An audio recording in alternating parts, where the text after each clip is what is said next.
सामंत साहेब आपल्या तक्रारीवरती सिडकोच्या मुख्यमंत्र्यांनी चौकशी लावली. आता पुढचं काय होऊ शकतं यात आपल्याला काय वाटतं?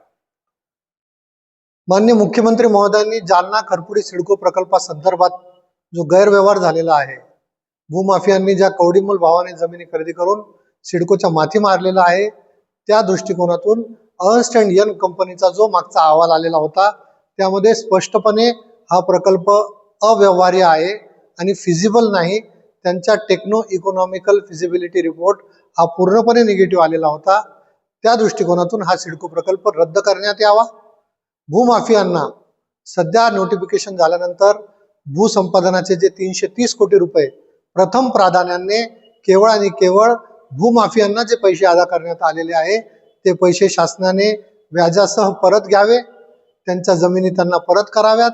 सिडको प्रकल्प हा फिजिबल नाही म्हणून हा सिडको प्रकल्प रद्द करावा आणि या भूमाफियांकडून, या धनदांडग्या लोकांकडून शासनाचे जे 330 कोटी रुपये दिलेले आहे ते व्याजासह त्यांच्याकडून परत घ्यावे अशी मला ठाम खात्री आहे.